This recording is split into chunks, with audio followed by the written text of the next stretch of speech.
العلم نور، العلم نور، العلم نور. الحمد لله رب العالمين والصلاة والسلام على سيد الأنبياء والمرسلين أما بعد فأعوذ بالله من الشيطان الرجيم بسم الله الرحمن الرحیم. کیسے ہیں ویورز؟ خیریت سے ہیں؟ آج ہماری عربی تکلم کی کلاس کا چوتھا دن ہے انشاءاللہ عز و جل. آج ہم چوتھے دن کے اندر جو پڑھنے والے اسباق ہیں انشاءاللہ وہ دہرائیں گے. تمام ویورز سے گزارش ہے کہ وہ اپنے کاپی قلم سنبھال لیں. ابھی انشاءاللہ عز و جل ہم کلاس کا آغاز کرنے لگے ہیں. ہم کلاس کا آغاز کرنے لگے ہیں. پہلے تو کل میں نے جیسے عرض کیا تھا کہ کل کے ہماری کلاس کے اندر ایک دعا کا سیشن تھا جو ہم نے کل نہیں کیا تھا. انشاءاللہ عز و جل ہم وہ آج دعا کا سیشن بھی کریں گے. تو آئیے پہلے ہم دعا کا سیشن کرتے ہیں کہ ہم دعا کون سی سیکھیں گے. دعا ہے میں عربی میں بتا دیتا ہوں انشاءاللہ عز و جل. انشاءاللہ اس کا بعد میں پھر میں ترجمہ بھی کرنے کی کوشش کروں گا. تو کنٹینیو کرتے ہیں. آج کی دعا ہے نسأل اللہ الکریم ان یوفقنا للحرص علی صلاة الجماعہ. اس کا ترجمہ کیا ہے؟ میں اللہ کریم سے دعا کرتا ہوں کہ وہ ہمیں جماعت کے ساتھ نماز پڑھنے کی حرص عطا فرمائے، نماز پڑھنے کی توفیق عطا فرمائے. پہلے ہم نے پڑھا تھا جو جملہ تھا نسأل اللہ ان یوفقنا لأداء صلوات الخمس، کہ اللہ پاک ہمیں 5 وقتہ نماز پڑھنے کی توفیق عطا فرمائے. اب یہاں پر جماعت کے ساتھ نماز پڑھنے کی حرص نصیب فرمائے. تو اس طریقے سے انہوں نے یہاں پر دوسری دعا کا بھی تذکرہ ہے انشاءاللہ. نسأل اللہ ان یرزقنا الاخلاص والقول والعمل والاستقامت علی دین. میں نے دعا چینج کر لی ہے، اسی دعا کو آج ہم سیکھتے ہیں انشاءاللہ. ایک دعا ہم نے یہ سیکھی نسأل اللہ ان یرزقنا الاخلاص فی القول والعمل والاستقامت علی دینہ، اور انشاءاللہ دوسری آج ہم دعا سیکھتے ہیں نسأل اللہ الکریم ان یوفقنا للحرص علی صلاة الجماعۃ. ٹھیک ہے، نمبر 1 بھی یہاں پر موجود ہے اور دعا نمبر 2 بھی یہاں پر موجود ہے، جس کو میں پڑھتا ہوں نسأل اللہ الکریم ان یوفقنا للحرص علی صلاة الجماعۃ. نسأل اللہ الکریم ان یوفقنا للحرص علی صلاة الجماعۃ. اللہ کریم سے دعا کرتے ہیں، ہم اللہ کریم سے سوال کرتے ہیں کہ وہ ہمیں جماعت کے ساتھ نماز پڑھنے کی حرص عطا فرمائے. ماشاءاللہ امیر کرتا ہوں. پہلی دعا ہے نسأل اللہ ان یرزقنا الاخلاص فی القول والعمل والاستقامت علی دینہ. میں اللہ کریم سے سوال کرتا ہوں قول و فعل میں اخلاص کی اور اس کے دین پر استقامت کی. ٹھیک ہے، مختلف انداز سے ترجمہ ہوتا ہے، آپ کئی انداز سے اس کا ترجمہ کر سکتے ہیں. اور دوسری دعا ہے نسأل اللہ الکریم ان یوفقنا للحرص علی صلاة الجماعۃ. ہم اللہ کریم سے سوال کرتے ہیں کہ وہ ہمیں نماز جماعت کے ساتھ پڑھنے کی حرص عطا فرمائے، نماز جماعت کے ساتھ پڑھنے کی توفیق عطا فرمائے. ٹھیک ہے، مختلف انداز سے اس کو ترجمہ کر سکتے ہیں، آپ اس کا مفہوم سمجھ لیں. آگے چلتے ہیں انشاءاللہ. ابھی ہم چاہیں تو اس کا شارٹ اسکرین نکال لیں تاکہ بعد میں بھی آپ کو یہ فائدہ دے. یہاں پر آپ لوگوں کو سبق نظر آ رہا ہوگا، آپ لوگ اس سبق کو دیکھیں.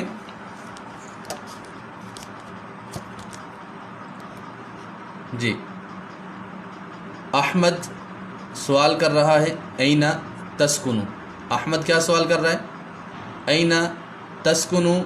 اور حسان جواب دے رہا ہے اسکنو فی حی المطار فی حی المطار. احمد این تسکنو، حسان اسکنو فی حی المطار. احمد پوچھ رہا ہے آپ کہاں رہتے ہو، حسان جواب دے رہا ہے اسکنو فی حی المطار. اب جواب دے رہا ہے کہ میں، مطار کہتے ہیں ایئرپورٹ کو، مطار کسے کہتے ہیں؟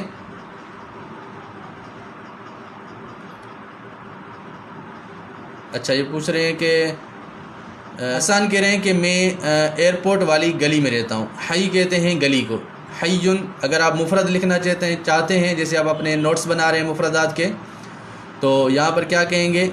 اسکنو فی حی المطار، تو حیٌ یہاں پر مفرد لکھیں گے، حیٌ کا معنی ہے گلی، اور مطار کہتے ہیں ایئرپورٹ کو۔ یہ مفردات آپ لکھتے چلے جائیں اور سبق کو بھی سمجھتے جائیں۔ کہہ رہے ہیں کہ اسکنو فی حی المطار، کہہ رہے ہیں کہ میں ایئرپورٹ کی گلی میں رہتا ہوں، یعنی ایئرپورٹ کے ساتھ والی گلی میں رہتا ہوں۔ اب یہ حسان احمد سے پوچھ رہا ہے وَأَيْنَ تَسْكُنُ أَنْتَ، اور آپ کہاں رہتے ہیں؟ ٹھیک ہے، یہ کہہ رہے ہیں کہ آپ کہاں رہتے ہیں، تو احمد جواب دے رہا ہے اسکنو فی حی الجامعاتی، اسکنو فی حی الجامعاتی، میں جامعہ کی گلی میں رہتا ہوں، یعنی جامعہ کے ساتھ والی گلی میں رہتا ہوں، جامعہ والی گلی میں رہتا ہوں۔ اور اس کے بعد پھر حسان کہتا ہے حل تسکنو فی بیتن، اب حسان یہاں اس سے سوال کر رہا ہے کہ آپ گھر میں رہتے ہیں؟ تو تعجب نہ کیجیے گا، لوگ گھروں میں ہی رہتے ہیں لیکن گھر کی بھی کنڈیشنز ہوتی ہیں۔ یہ سوال اس نے کیوں کیا ہے؟ تو اس نے یہ کچھ اور پوچھنا چاہ رہا ہے کہ آپ گھر میں رہتے ہیں؟ کہہ رہے نام اسکنو فی بیتن، جی ہاں میں گھر میں رہتا ہوں۔ اب اس نے سوال کیوں کیا؟ کیونکہ بعض لوگ گھروں میں رہتے ہیں، غریب لوگ جو دیہاتوں میں رہتے ہیں یا خانہ بدوش ہوتے ہیں وہ کہاں رہتے ہیں؟ جھونپڑیوں میں رہتے ہیں، خیموں میں رہتے ہیں۔ اور بعض لوگ گھروں میں نہیں رہتے بلکہ فلیٹس میں رہتے ہیں، تو فلیٹ کو عربی میں گھر نہیں کہتے، بیت کہتے ہیں گھر کو، اور فلیٹ کو کہتے ہیں شقہ۔ نیچے آپ دیکھ رہے ہوں گے، اب احمد پوچھ رہا ہے حل تسکنو فی بیتن، کیا آپ گھر میں رہتے ہیں؟ کہہ رہے ہیں حسان کہہ رہے ہیں لا اسکنو فی شقۃ، اسکنو فی شقۃ، کہہ رہے ہیں کہ نہیں میں رہتا ہوں فلیٹ میں۔ کہاں رہتے ہیں؟ فلیٹ میں رہتے ہیں۔ کہاں پر رہتے ہیں؟ یہ فلیٹ میں رہتے ہیں، ٹھیک ہے۔ تو اب انہوں نے فلیٹ کا بتا دیا، فلیٹ کہتے ہیں شقہ، شقۃ اس کا معنی ہے فلیٹ۔ عبداللہ کہہ رہے ہیں حیٌ تو محلے کو بھی کہتے ہیں نا؟ نہیں، حیٌ کہتے ہیں گلی کو اور محلے کو کہتے ہیں منطقہ، علاقہ، محلہ، منطقہ۔ ہم نے پڑھا تھا پہلے سبق میں میرے خیال سے، ٹھیک ہے۔ تو وہ کہہ رہے ہیں کہ لا اسکنو فی شقۃ، کہہ رہے ہیں کہ نہیں میں گھر میں نہیں رہتا بلکہ اسکنو فی شقۃ، میں فلیٹ میں رہتا ہوں۔ اچھا احمد سوال کر رہا ہے ما رقم شقتک، آپ کے فلیٹ کا نمبر کیا ہے؟ رقم کہتے ہیں نمبر کو،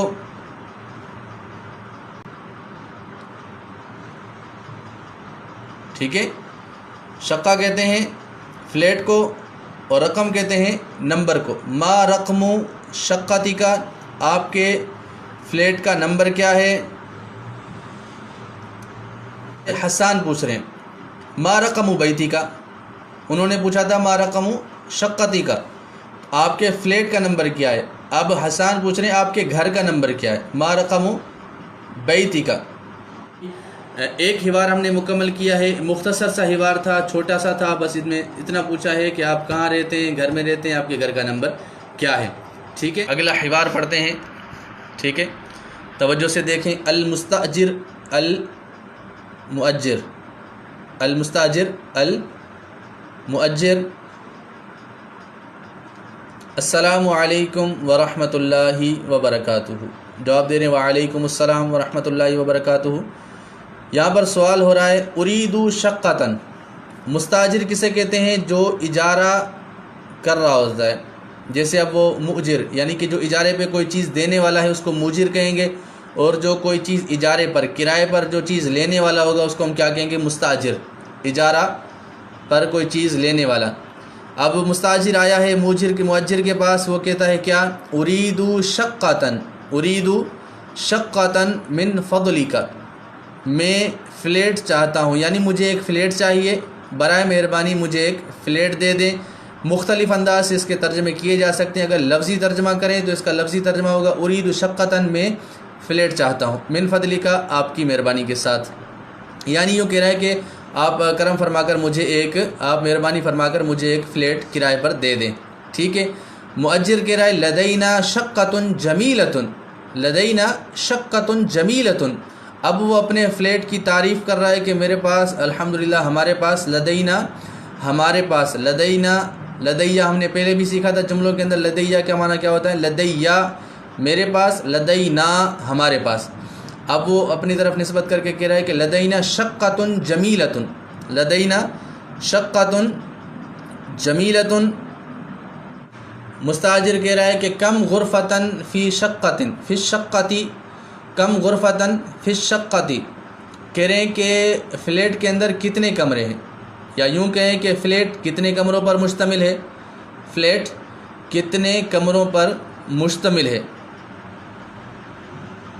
ٹھیک ہے، آپ جو الفاظ مشکل ہیں آپ وہ لکھتے جائیں، جو آپ کو الفاظ نئے نئے مل رہے ہیں آپ اس کو لکھتے جائیں، انشاءاللہ اس سے آپ لوگوں کو بہت زیادہ فائدہ ہوگا۔ فی الشقۃ خمس غرف، فلیٹ میں 5 کمرے ہیں۔ اب مستاجر ایک اور سوال کر رہا ہے، فی ای دور شقۃ، فی ای دور الشقۃ، فی ای دور الشقۃ،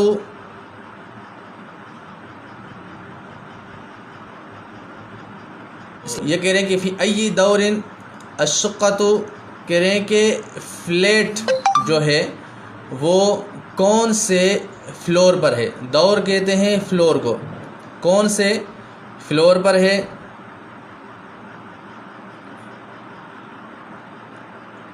دور شقہ کون سے فلور پر ہے، کون سی منزل پر ہے، دونوں انداز سے، منزل اردو میں کہیں گے، فلور عربی میں انگلش میں کہیں گے، تو کہہ رہے ہیں کہ جو فلیٹ ہے وہ کون سے دور میں ہے، کون سے منزل پر ہے۔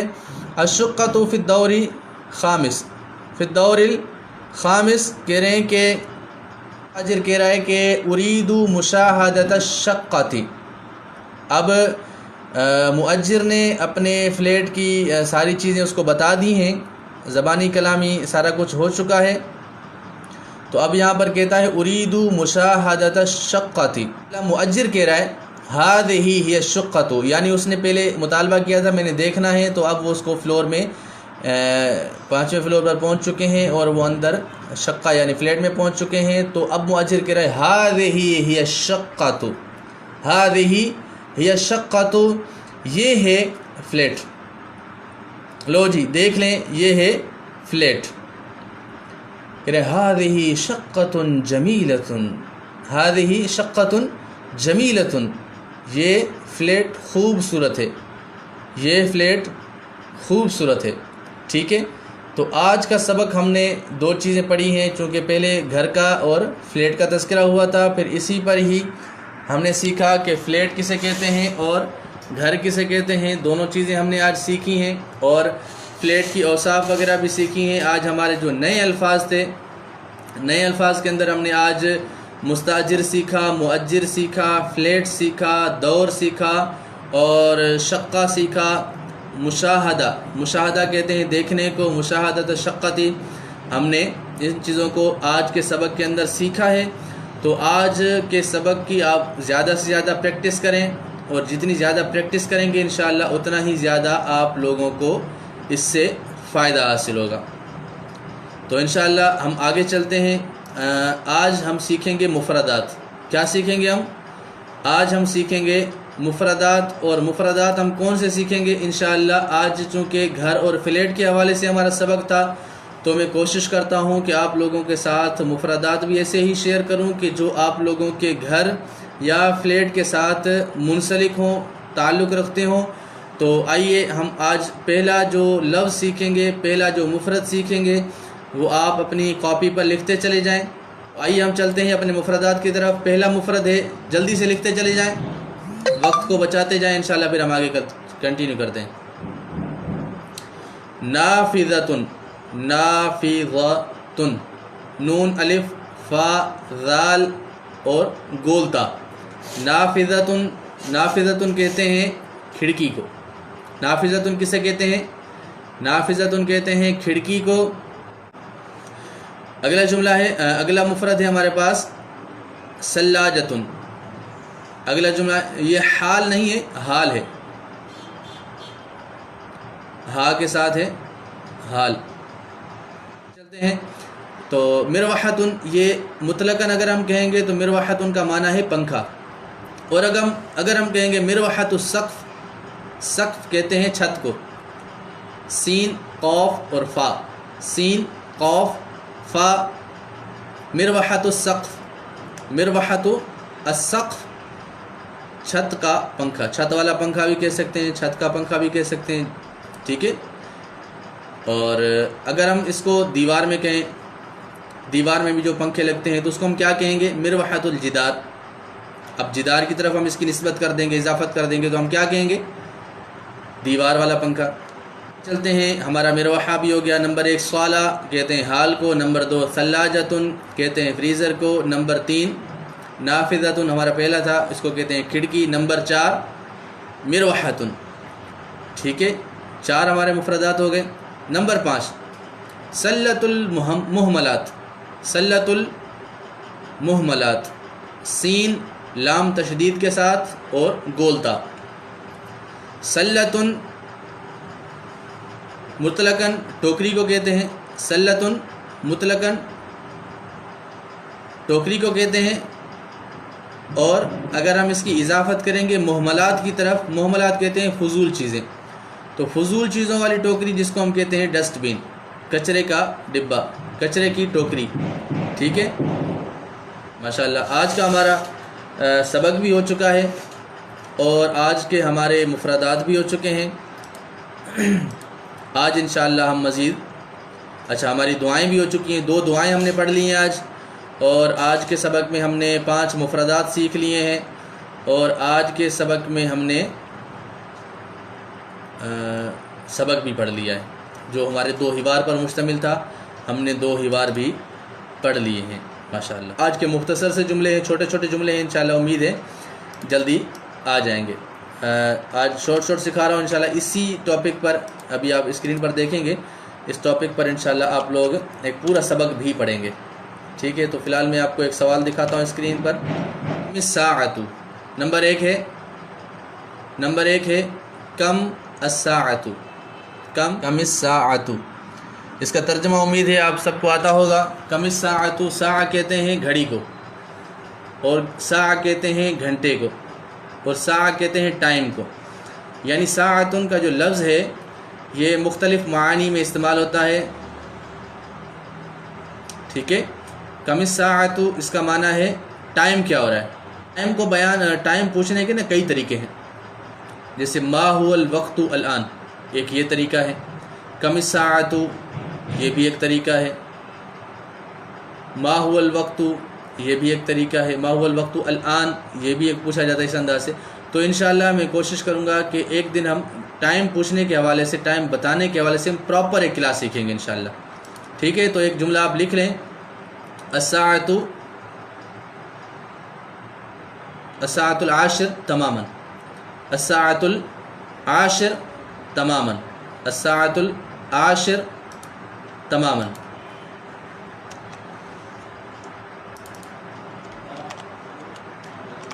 الساعۃ العاشر تماما،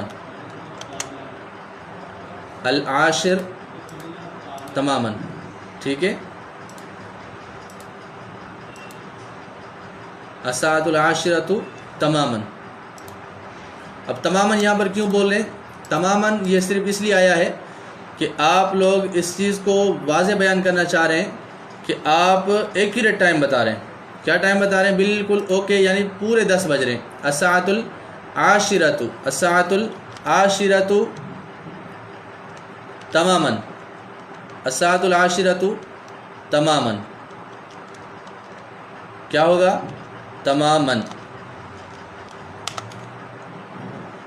الساعۃ العاشرۃ تماما، ہم اس کا ترجمہ کیا کریں گے؟ الساعۃ العاشرۃ تماما، پورے 10 بج رہے ہیں ماشاءاللہ۔ کم الساعۃ الان یہ بھی کہہ سکتے ہیں پورے 10 بج رہے ہیں۔ الساعۃ العاشرۃ تماما، جن کو لکھنا نہیں آتا یا دیکھ کر لکھنا چاہتے ہیں تو اس کو آپ دیکھ سکتے ہیں۔ الساعۃ العاشرۃ تماما، الساعۃ العاشرۃ تماما۔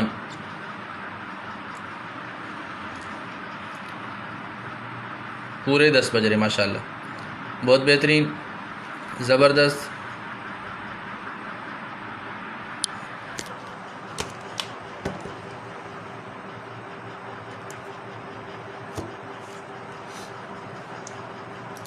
آپ کے 2 جملے ہو چکے ہیں۔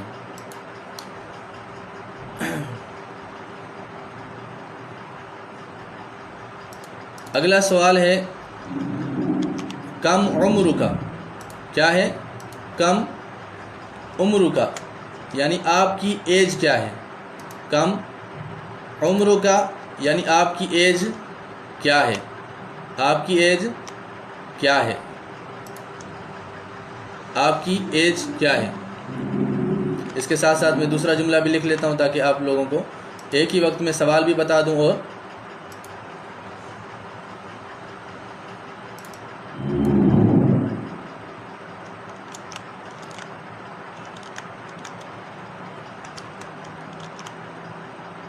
جی ابھی آپ لوگ اس کو دیکھ سکتے ہیں اسکرین پر ماشاءاللہ جوابات آنا شروع ہو گئے ہیں کم عمر کا کے۔ کم عمر کا یہ سوال ہے، آپ کی عمر کتنی ہے؟ یہاں پر انا عمری بھی کہہ سکتے ہیں، انا عمری 32 سنتن، 32 سنتن، جیسے کہا ہے کہ عمری 20 سنتن، کم عمر کا، کم عمر کا یعنی آپ کی عمر کتنی ہے؟ ماشاءاللہ کم عمر کا، ماشاءاللہ عبداللہ بھائی کا ابھی تک جواب نہیں آیا، عبداللہ بھائی آپ جواب دیں، اور عبداللہ فراز اتاری آپ کا بھی جواب نہیں آیا، آپ بھی دیں ماشاءاللہ، بہت بہترین ماشاءاللہ، عبداللہ بھائی کا جواب آ گیا عمری 21 تماماً، بالکل اوکے ماشاءاللہ زبردست۔ عدنان کہہ رہے ہیں کہ انا 17 سنتن، ماشاءاللہ زبردست بہترین۔ ہم اس کو آگے کنٹینیو کرتے ہیں۔ 20 مرفوع ہوگا، عمری 20، عمری 20 سنتن، تو آپ سمجھتے ہیں کہ 20 کیوں آیا ہوگا؟ 20 یہاں پر خبر بنے گا انا کی یا عمری، ٹھیک ہے، انا عمری 20، عمری 19، کہہ رہے ہیں کہ عمرها 18 سنتن، یہ دوسرے کی عمر بیان کرنے کے لیے، انا 20 سنتن ماشاءاللہ۔ هل يمكن بأن تتكلم معنا بلغة قطعة، يعني أنت تريد أتكلم معكم باللغة العربية أحيانا، إن شاء الله أحيانا أتكلم معكم باللغة العربية، وأنا نويت إن شاء الله أن أقدم أمامكم قصة جميلة إن شاء الله، الحكاية جميلة جدا وسأقدم أمامكم إن شاء الله، ٹھیک ہے۔ اچھا دوسرا جو ہم نے ایک طریقہ سیکھا تھا کم عمر کا، کم عمر کا کو بیان کرنے کا ایک دوسرا طریقہ بھی بیان کیا جاتا ہے کہ اگر آپ کسی سے عمر پوچھنا چاہتے ہیں تو ایک اور انداز بھی ہوتا ہے، لیکن اس کے ساتھ ساتھ ہم ایک نیا جملہ سیکھنے جا رہے ہیں۔ ما ہوا تاریخ الیوم، آج کی اگر آپ نے کسی سے ڈیٹ پوچھنی ہو، ما ہوا تاریخ الیوم، آج کی تاریخ کیا ہے؟ جیسے آپ کسی سے پوچھ رہے ہیں بھائی آج کیا تاریخ ہے، تو آپ اس کو عربی میں کیسے کہیں گے؟ ما ہوا تاریخ الیوم، آج کی تاریخ کیا ہے؟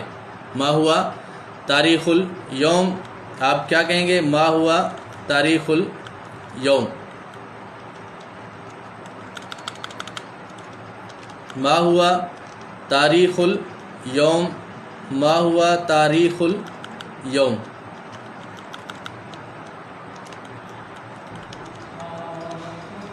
ما ہوا تاریخ الیوم، آپ اس کو دیکھ سکیں گے اسکرین پر، ما ہوا تاریخ الیوم، آج کی تاریخ اگر کسی سے پوچھنی ہو آپ نے تو آپ اس انداز سے آج کی تاریخ کو پوچھیں گے، ما ہوا تاریخ الیوم، ماشاءاللہ کمنٹس کے اندر لکھتے ہوئے بھی آ رہے ہیں، ما ہوا تاریخ الیوم، لگانے کی حاجت نہیں تھی، ما قلتو اگر یہ کہہ دیتا تو بھی اس کا گزارا ہو جاتا، معنی مفہوم ہو جاتی، لیکن یہاں پر انا عمری کہتے ہیں تو یہ تھوڑا سا تاکید کے لیے یوں سمجھ لیں گے، اگر نہ بھی لگائے تو کوئی ایشو نہیں ہے، کوئی فرق نہیں پڑتا۔ عمری 30 سنتن یہ بھی کہہ سکتے ہیں، عمری 20 سنتن یہ بھی کہہ سکتے ہیں، عمری 12 سنتن، اس انداز سے آپ اس کو بیان کر سکتے ہیں۔ عمری کے ساتھ انا نہ بھی لگائیں تو کوئی ایشو نہیں ہے، تاریخ کو مؤخر بھی کر سکتے ہیں۔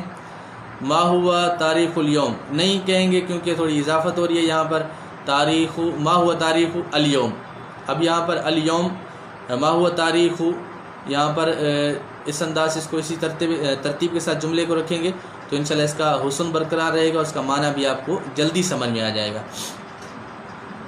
اگر پوچھتے ہیں ما هو اليوم، ما هو اليوم، تو آج کیا دن ہے، تو یہاں پر یوں سمجھ لیں کہ دن کے نام کا پوچھنا مقصود ہو جائے گا۔ پھر اگر ما هو تاریخ اليوم کہیں گے تو آج کی تاریخ کا پوچھنا سمجھ میں آئے گا۔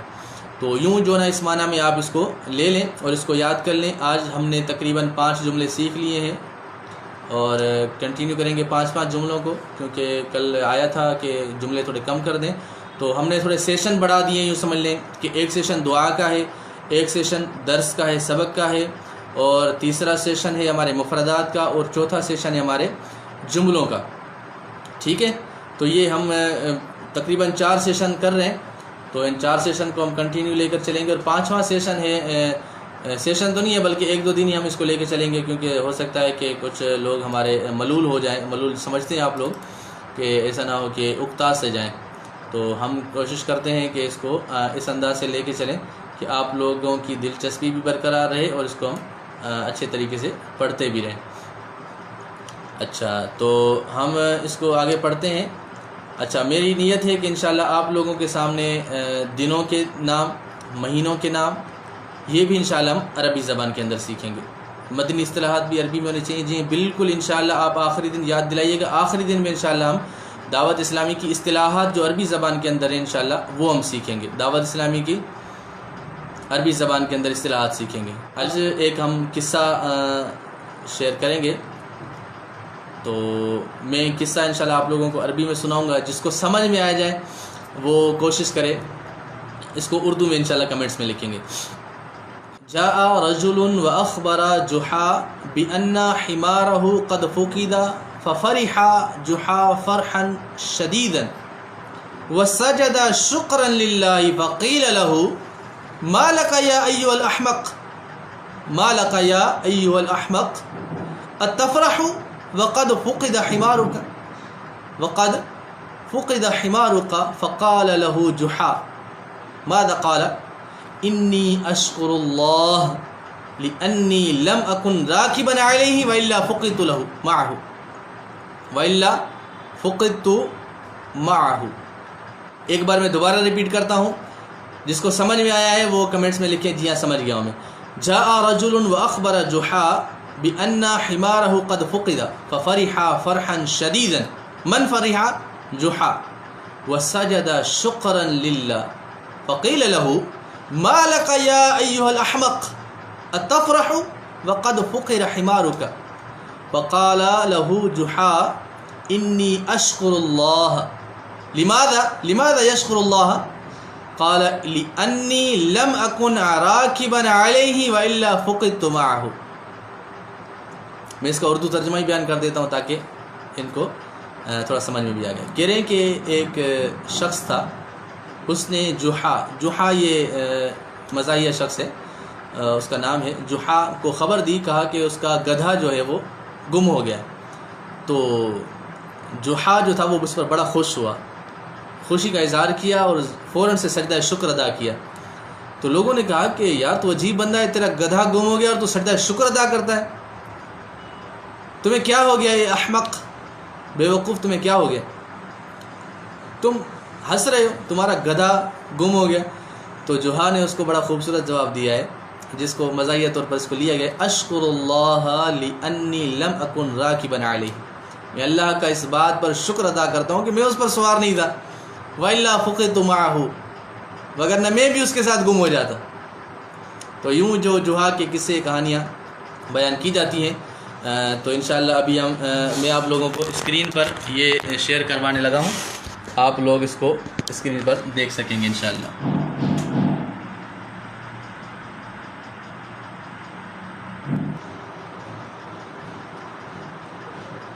ٹھیک ہے، جزاکم اللہ خیرہ تمام اسلامی بھائی اسلامی بہنوں کی کوششیں ماشاءاللہ تشریف فرما ہیں، آپ یوں ہی سیکھتے رہیں، سکھاتے رہیں۔